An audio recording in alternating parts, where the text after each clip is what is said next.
여호수아의 길 9번째 믿음과 기적이라고 하는 말씀의 제목으로 주의 말씀 함께 나눠보고자 합니다. 이스라엘 백성은 이제 하나님의 약속해 주신 땅에 들어갑니다. 그런데 바로 그 앞에 거대한 요단강이 있죠. 그래서 지난주일 말씀대로 여호수아는 지금 그 요단강, 하나님의 약속의 땅 앞에 있는 요단강 앞에서 굉장히 신경을 많이 쓰고 있습니다. 성경의 말씀에 보면 이 여호수아가 전보다 일찍 일어났다라고 하는 표현이 성경에 나오기도 하고요. 그 요단강 앞에 서서 이제 들어가기만 하면 되는데 하루 이틀이면 정리해서 가면 되는데 그곳에서 사흘을 머물렀다라고 하는 표현대로 굉장히 신중하게 여호수아가 지금 앞에 있는 상황들을 생각해 보고 있는 것이죠. 그리고는 하나님의 뜻 가운데 이런 결정을 내립니다. 3절에 보면 레위 사람 제사장들이 하나님의 언약궤를 매는 것을 보거든 그 뒤를 따르라 라고 얘기하면서 6절에 보니 제사장들에게 너희는 언약궤를 메고 백성들 앞서서 건너라 라고 이야기합니다. 여러분 좀 의아하지 않으신가요? 여전히 가나안 땅은 위험한 곳입니다. 40년 동안 전혀 변하지 않았습니다. 여전히 그곳엔 거민이 있고요, 견고한 성읍이 있습니다. 그들에 비하면 이스라엘 사람들은 메뚜기에 불과한 것은 여전히 동일합니다. 따라서 요단강을 건너 가나안 땅에 들어가면 곧 전쟁이 날지 모르고요, 공격을 받게 될지도 모릅니다. 그렇다면 하나님의 약속의 땅에 들어가는 이스라엘 행렬 맨 앞에는 전사를 세워야지요. 싸움을 제일 잘하는 용병들이나 특수부대를 훈련시켜 맨 앞에 세우는 것이 맞지 않을까요? 그러나 하나님의 뜻은 그러지 않으셨습니다. 전쟁이 날지도 모르고 싸움이 날지도 모르는 상황 속에서 하나님은요, 전쟁과 싸움을 잘하는 군사들을 그 앞에 세우는 것이 아니라 하나님의 말씀을 가장 앞에 세우고 그것을 통해 이 전쟁의 의미가 무엇인지, 이 전쟁으로 얻게 될 영적인 무엇인가를 이스라엘 백성들에게 깨닫게 해주고 계시더라라는 것입니다. 그리고 이제 그들은 약속의 땅에 들어가는데 가장 걸림돌이 되는 요단강을 건너갑니다. 그런데 하나님의 명령이 또다시 너무도 이해가 되지 않는 명령을 하고 계시지요. 8절입니다. 제가 세 번역으로 준비했습니다. 함께 읽어보겠습니다. 이제 너는 언약궤를 맨 제사장들에게 요단강의 물가에 이르거든 요단강에 들어가서 서 있으라고 하여라. 무엇이라 얘기합니까? 요단강이 지금 갈라졌으니 너희들이 언약궤를 맨 제사장이 들어가라 라고 얘기합니까? 그렇지 않습니다. 요단강의 물은 그대로 있다라는 것이죠. 모세가 드라마틱하게 보여줬던 홍해가 갈라지는 기적이 요단강에 이루어지지 않았습니다.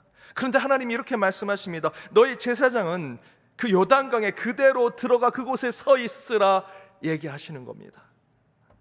전쟁이 날 수 있는 가나안 땅 입성하는 그 행렬에서 준비된 군사를 세우는 것이 아니라 제사장과 언약궤를 앞세우는 것도 의심이 되고 불편한데 요단강을 건널 때도 어떻게 될지 모르는 그 물속에 제사장과 언약궤를 먼저 들여보내라 라고 얘기하고 계신다라는 것이죠. 상식적으로 생각해 본다면 도저히 이해와 납득이 되지 않는 하나님의 명령, 하나님의 지시라는 것입니다. 물도 아직 갈라지지 않았습니다. 깊이가 얼마인지도 모르고요, 물살도 어떻게 되는지 모르는데 그곳에, 그것도 하나님의 언약궤를 맨 제사장이 먼저 들어가게 하시는 것이 하나님 맞습니까? 상식적으로 맞습니까? 라는 생각을 하게 되더라는 겁니다. 그런데 여러분의 인생을 한번 생각해 보십시오. 여러분의 인생이 그렇게 납득이 되십니까? 내가 살아온 내 삶의 궤적을 보니 내가 참 모든 것이 설명이 술술술 되더라 라고 생각이 드십니까? 그런 분 한 분도 안 계실 것입니다. 이해가 되고 납득과 설명이 되어서 내 인생을 살아가고 더 나아가서 내 신앙이 모든 것이 다 이해가 되고 설명이 되고 논리적으로 맞아 납득이 되는 신앙의 삶을 살아가고 있다라고 하는 사람이 얼마나 되겠습니까? 상식에 벗어나야 그것이 신앙이고 신비로운 현상이 가득해야 그것이 기독교의 믿음이다 말씀드리는 것이 아닙니다. 무속에서 말하는 뭔가 용한 현상이 우리의 삶 가운데 많이 일어나야 그것이 믿음이고 기독교적 종교심이다, 그 얘기를 말씀드리는 것이 아니고요. 병이 들어도 기름을 바르고 의사를 만나고요, 좀 더 나아가서는 기도자들에게 중보 기도를 부탁하면서 치유받는 것이 저는 하나님이 우리에게 원하시는 신앙이라고 생각합니다. 저는 도리어 상식적이고 평범한 일상에 깃든 신앙의 삶에 참된 믿음이 있다라고 확신합니다. 그 40년 광야에서 신비롭게 하나님의 기적을 체험한 시간을 40년 시간 가운데 집약해서 본다면 24시간도 안 될 겁니다.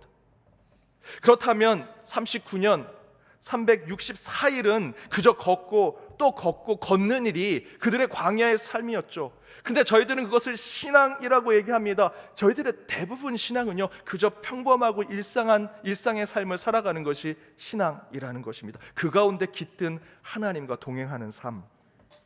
그런데요, 그래도 납득이 안 되는 경험을 할 때가 저와 여러분의 삶 가운데, 영혼 가운데 있다라는 것입니다. 솔직히 상식적인 수준에서 우리 인생을 돌아보면 99% 거의 대부분은요, 원인 결과를 알 수 있습니다. 내가 병이 들면 그때 그 많은 사람들이 기침을 많이 하던데 그곳에서 내가 혹시 감기가 걸렸나 보다. 어떤 문제가 발생되면 내가 이런 것이 부족하고 이런 것이 내가 연약해서 내가 이런 문제를 발생하게 되었구나. 여러 사고를 겪게 되면 내가 이런 실수를 했구나, 이런 문제가 있었구나 라는 생각으로 원인과 결과를 따져보면요, 우리 인생의 99%는 납득이 되고 이해가 되는 것이 있습니다. 그런데 여러분, 그 문제 가지고 저희들이 잠을 못 이루거나 머리를 부여받지 않습니다. 우리 인생의 1%, 아니 그보다도 작은 0. 몇 %밖에 되지 않은 작은 아주 사소한 일들이 때로는 저와 여러분의 잠을 못 이루게 하고요, 머리를 부여잡게 합니다. 모든 것이 원인과 결과, 왜 그렇게 되었는지 찬찬히 따져보면 이해와 납득이 되는데, 정말 인생에 몇 되지 않는 일들은 도무지 이해와 납득이 되지 않은 것들이 있더라라는 것이지요. 그런데 바로 그 이해가 되지 않고 납득이 되지 않고요, 설명이 되지 않은 그 일들이 우리 인생을 완전히 뒤집어 놓고요, 때로는 우리 신앙 가운데 우리의 신앙을 새롭게 만들더라라는 것이죠. 제 딸은 종종 저희 부부에게 이렇게 얘기합니다. 자기는 도무지 이해가 안 된다는 겁니다. 왜 나는 엄마가 아니라 아빠를 닮았냐고. 저도 이해가 안 됩니다. 근데 제가 유전공학을 학부 때 전공했습니다. 그래서 멘델의 법칙으로 설명을 잘 해줬죠. 4개 중에 3개는 그 아빠랑 비슷하게 돼 있어. 자세히 제가 과학적으로 지식적으로 설명하고요, 이해하고 납득을 시켰습니다. 그럼에도 불구하고 제 딸은요, 전혀 납득하지 않습니다.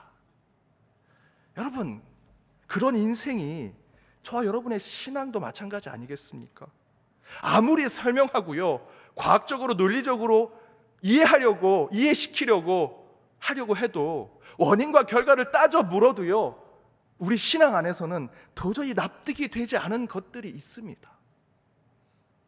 40년 광야의 삶 가운데 39년 364일 아무런 일이 일어나지 않은 것도 저와 여러분의 신앙이고요, 더불어 40년 시간 속에 몇 시간 몇 분에 걸쳐 일어난 도저히 인간의 말로는 설명할 수 없는 특별한 사건, 특별한 경험, 특별한 하나님의 기적도요, 저와 여러분의 신앙이라는 것이죠.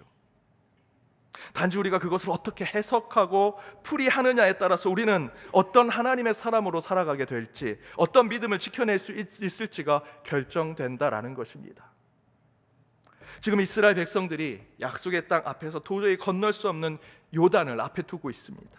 상식적인 하나님이시라면 가장 얕은 요단강을 찾아주시거나 그 이스라엘 백성들에게 배를 만든 지식을 주시거나 또는 그것을 다리를 놓을 수 있는 지혜를 주시는 것이 상식적이지 않을까요? 아니면 차라리 모세와 같은 사람을 다시 불러주셔서 홍해처럼 물을 가르는 기적을 보여주시던지. 그러나 그 어떤 것도 이루어지지 않는 상황 속에서 하나님의 명령은요, 그냥 물로 들어가라라는 것입니다. 도무지 이해와 납득이 되지 않는 것이 하나님의 뜻으로 우리에게 주어지고 있다라는 것이죠. 그러나 저희는요, 영적인 자들이죠. 영혼을 가지고 있는 이들입니다. 영혼을 가진 존재로 세상의 다른 존재들, 특별히 동물과 저희들이 비교한다면 차별된 판단을 저와 여러분은 할 수 있습니다. 동물들은요, 고통을 받고 자기와 함께 있던 피부치들이 죽으면, 또 자신이 병들고 아프면요, 끙끙 앓면서 동물의 울음소리를 내죠. 하울링을 냅니다. 그게 전부입니다. 그 동물들이 진화주의적인 입장에서 본다면 수만 년 동안 동물의 세계들이 있지 않았습니까? 거기에 사람들이, 그 동물들이 누군가가 죽고 왜 죽었을까? 그거를 판단하고 이해하고 그걸로 의술을 만들고 의료를 만들고 철학을 생각할, 그렇지 않습니다. 수많은 동물들이 죽어갔고요, 그 가운데 그 동물들이 그걸 보고 하울링하며 울어댔지만 누구 하나 거기에 의사를 세우려고 하거나 철학자를 만들려고 하지 않았습니다. 그러나 영적인 존재인 저와 여러분은 다릅니다. 하나님이 인간은 다르게 만드셨습니다. 영혼을 가진 저희는요, 그런 문제가 발생하면 생각합니다.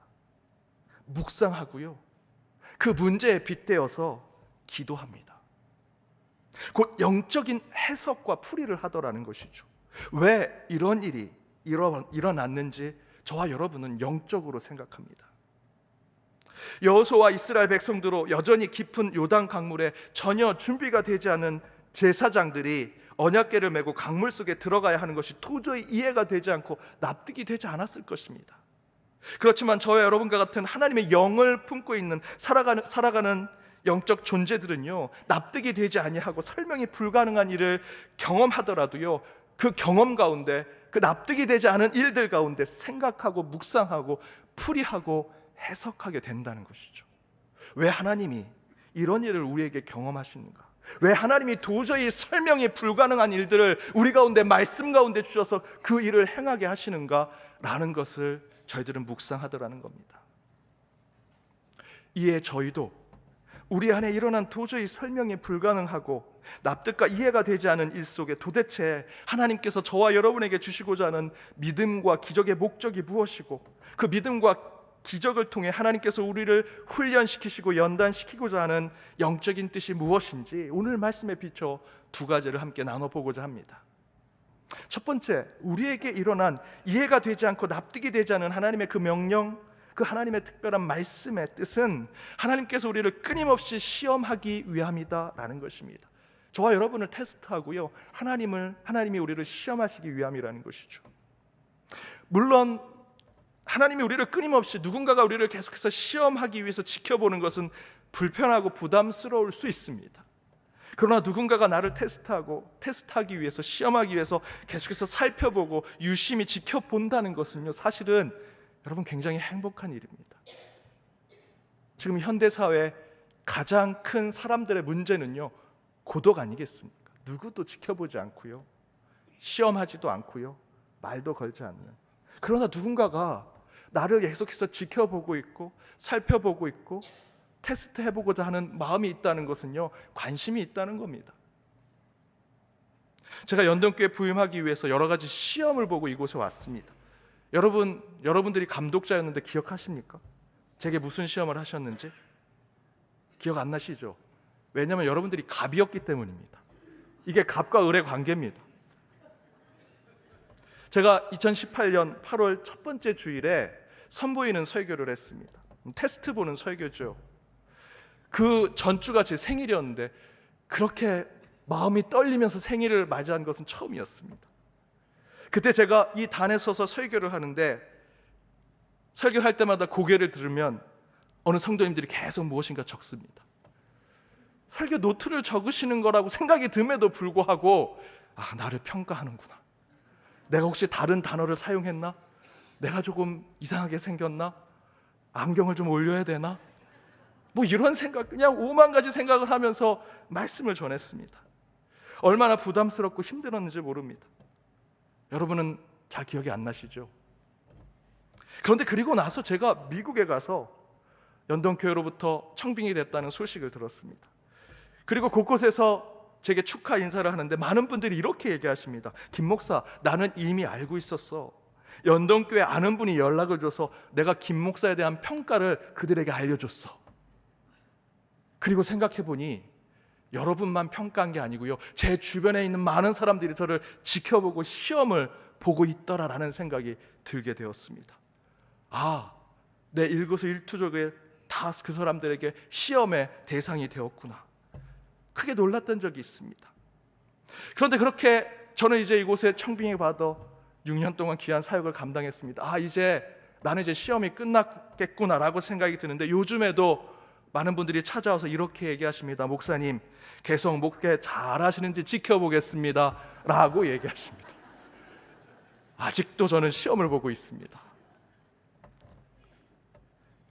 여전히 사람들이 지켜보고 살펴보고 테스트하고 있구나. 이렇게 우리의 인생은 늘 시험을 받고 테스트받는 인생을 사는 것이 저와 여러분의 삶 아니겠습니까? 저는 고등학교 때 친한 친구랑 이런 결심을 했습니다. 우리가 수학 능력 시험 끝나면 우리가 그동안 공부했던 교과서, 특별히 수학, 정석, 성문, 종합 영어 다 찢어버리자. 그래서 시험 끝나고 정말 그 친구랑 그 독서실 밑에서 그걸 찢으면서 얼마나 행복했는지 모릅니다. 저는 대학에 합격했지만 그 친구는 재수를 했습니다. 다시 그 책을 사느냐 얼마나 고생했는지 모릅니다.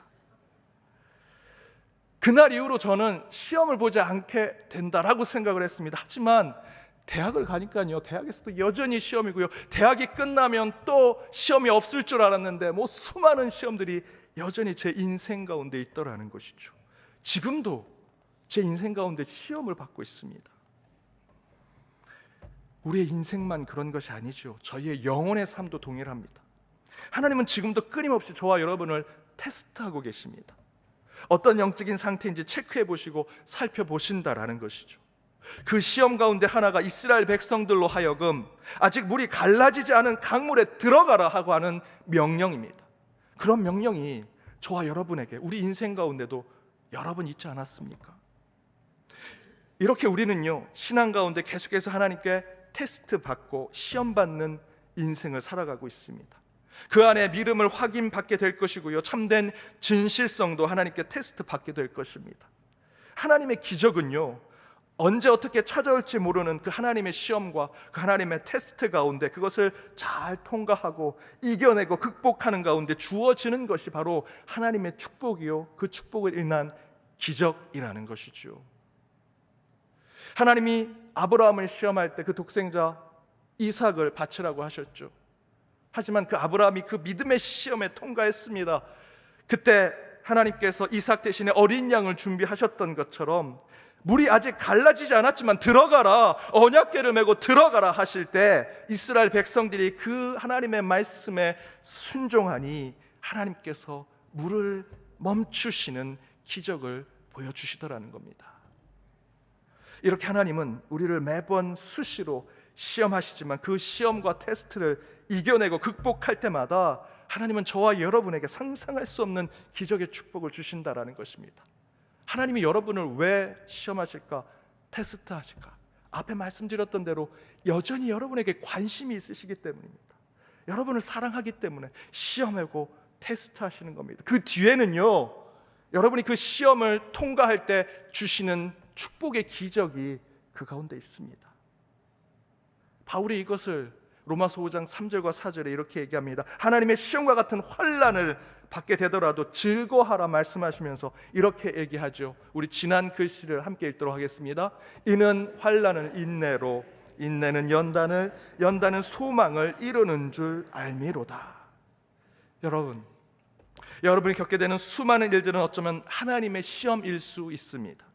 그 하나하나를 영적으로 생각하면서 매 순간 기도하시고 그 시험을 이겨내고 극복하려고 여러분 신앙 가운데 늘 주님 앞에 서는 자들 되시기 바랍니다. 그때 그 시험은 인내를, 그 인내는 연단을, 그 연단은 여러분의 삶의 소망과 기적을 이뤄낼 줄 믿습니다. 그렇게 시험을 이겨내어 여러분의 인생의 요단강을 담대하게 건너가시는 여러분 모두가 되시길 주님의 이름으로 축복합니다. 두 번째, 우리에게 일어난 이해가 되지 않고 납득이 되지 않은 하나님의 명령, 그 하나님의 말씀의 의미는 우리의 믿음이 행동으로 옮겨지게 하시기 위함이다라는 것입니다. 여러분, 믿음이 그저 믿는다, 내 마음속에 믿음이 있다라고 하는 것에 끝나는 것이 아니라 여러분 그 마음속에, 내 영혼 속에 있는 믿음이 행동되어야 한다라는 것이죠. 여러분, 믿음은 행위가 병행되어야 합니다. 그래서 야고보 사도는요, 야고보서 2장 22절에 이렇게 얘기했습니다. 함께 읽어보겠습니다. 내가 보거니와 믿음이 그의 행함과 함께 일하고 행함으로 믿음이 온전하게 되었느니라. 믿음만 외치고 믿습니다라고 하는 것을 반복한다고 진정한 믿음이 우리 가운데 생기는 것이 아니다라는 것이죠. 참된 믿음의 사람이 되고자 한다면 그 믿음이 여러분의 손과 발에, 여러분의 삶에 나타나야 한다라는 것입니다.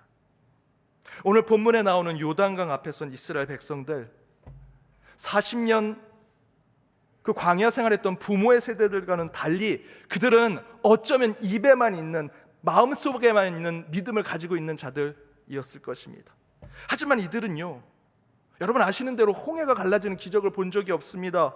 자기 부모들처럼 물이 갈라지고 물을 원할 때 그 반석 위에서 물을 콸콸콸 주시는 하나님, 배고플 때 만나와 메추라기를 주시는 그 하나님, 직접 그 하나님을 보지 못했을 것입니다.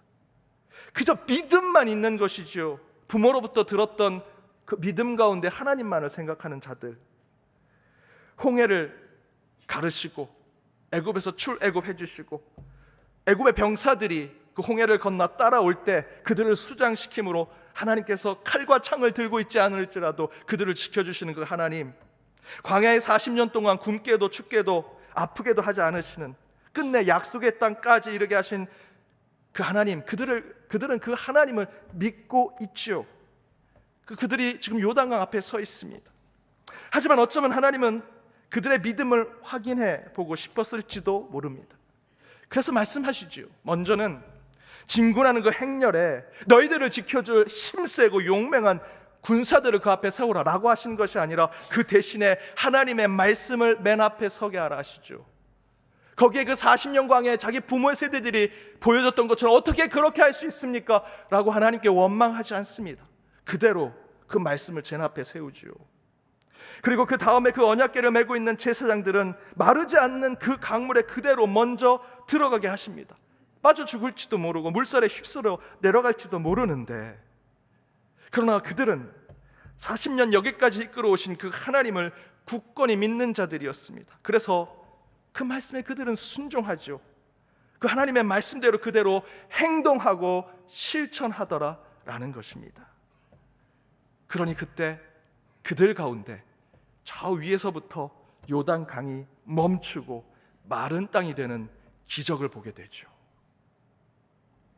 저는 현재 우리 한국교회가 믿음의 과잉 시대를 살고 있다고 생각이 듭니다. 믿음 없는 사람이 없습니다. 모두 믿음이 뛰어나고요, 믿습니다라고 외칠 때 그 믿습니다의 시옷이 새겨내게 됩니다. 그것이 믿음입니까? 문제는 하나님께서 인정하시는 믿음의 사람이 되는 것이 중요한 거 아니겠습니까? 그런데 그 확인하는 방법을 하나님은 이렇게 얘기하십니다. 물이 여전히 흐르고 있지만 그곳에 들어가라. 그것이 나의 명령이요 내 말씀이다. 그 명령을 하시더라는 것이죠. 그때 이스라엘 백성들은 그 믿음에 순종합니다. 그들이 믿는 믿음대로 행동합니다. 그러자 그 믿음은 요단 강물을 그치게 해서 한쪽에 물이 쌓이고 반대편에 마른 땅이 되어서 모든 이스라엘 백성들이 그 땅을 건너가는 기적을 보여주시더라는 것이죠. 이처럼 믿음은 실천되고 행동되어져야 합니다. 로버트 로젠탈이라고 하는 심리학자가 이런 실험을 했습니다. 한 그룹에 똑똑한 쥐를 줍니다. 그리고 다른 그룹에는 좀 떨어지는 쥐를 줍니다. 그리고 서로 훈련을 시켜봐라. 그랬더니 그 똑똑한 쥐를 가진 그 그룹이 훨씬 더 좋은 성과를 내게 됩니다. 그런데 나중에 이런 발표를 합니다. 실제로 그 쥐는 똑같은 쥐였다고. 그런데 왜 이런 차이가 났을까요? 그 똑똑한 쥐를 훈련시켰던 그 그룹은 그 쥐가 똑똑하다고 생각하기 때문에. 이걸 똑같이 사람들에게도 실험을 했습니다. 한쪽에 있는 선생님 그룹에 똑똑한 학생들을 주었습니다. 그리고 그들을 훈련시켰습니다. 한쪽에는 똑똑하지 않은 학생들을 주었습니다. 그렇게 양쪽에서 훈련을 시켰더니 확실히 똑똑한 학생들을 두고 있는 그 그룹의 학생들이 좋은 성적을 내고 학습의 태도도 아주 좋았습니다. 그런데 나중에 또 이런 얘기를 합니다. 양쪽에 있는 학생들은 실제로 동일한 학생이다. 그런데 왜 차이가 났을까요? 그 학생들을 가리키던 선생님의 그룹들이 이 학생들이 똑똑하다라고 그들이 마음속에 믿고 있었기 때문입니다. 그 믿음대로 행동이 된 것이죠. 그 믿음대로 교육이 된 것입니다. 이걸 로젠탈 효과라고 얘기합니다. 여러분, 이런 로젠탈 효과는요, 우리 신앙 가운데에서도 더욱 분명하게 증거가 됩니다. 하나님을 향한 믿음을 우리의 삶에 실천하고 행동으로 옮겨 믿음의 삶을 살아낸다면 그것은 군대 행진의 맨 앞에 언약궤를 세워도 승리하는 기적을 하나님이 주신다라는 것이지요. 아직 위험하게 요단강이 흘러도 말씀과 믿음대로 요단강에 발을 담그고 들어가면 하나님은 우리의 믿음의 그 행동대로 요단 강물을 멈추게 하시는 기적을 우리에게 보여주신다라는 것입니다. 사랑하는 여러분, 매 순간 찾아오는 하나님의 시험에 끝까지 인내하시고 이겨내십시오. 하나님이 여러분을 시험하시는 것은 앞에 말씀드렸던 대로 여전히 하나님이 여러분을 사랑하시기 때문입니다. 그 이야기는요, 그 시험을 이겨내면 하나님은 저와 여러분에게 오늘 이스라엘 백성들에게 주셨던 그 기적과 같은 축복이 임하게 된다는 것이죠. 하나님은 곧 우리에게 주실 기적과 축복을 여전히 준비하고 계십니다. 또한 믿고 그대로 행동하고 실천하십시오. 행하는 믿음은 반드시 하나님의 응답이 여러분의 삶 가운데 이루어짐을 보게 할 것입니다. 그런 믿음의 삶을 살아내시오. 여러분의 인생의 요단강을 담대하고 거침없이 건너 하나님의 기적과 축복을 체험하시는 저와 여러분이 되기를 주님의 이름으로 축복합니다. 기도하시겠습니다. 말씀으로 새롭게 하신 하나님, 오늘 선포된 말씀 앞에 기쁨과 감사로 나아갑니다. 오늘 주신 말씀으로 우리의 믿음의 삶을 다시 돌아봅니다. 우리의 삶을 독수리의 눈으로 살펴보시고 원수와 대적이 몰려올 때마다 강한 편팔로 보하시고 인도하시며 하나님의 말씀의 검으로 싸워 승리하게 해주실 줄 믿사오니 그 믿음이 매 순간 기적을 보게 하여 주옵소서. 모든 것이 하나님의 시험으로 다가올지라도 인내하고 연단받아 반드시 믿음의 자리에 서게 하시고 그 믿음을 실천하고 행하여 하늘의 영광을 얻는 저희 모두가 되기를 간절히 바라오며 이 모든 간구 예수 그리스도의 이름으로 기도드립니다. 아멘.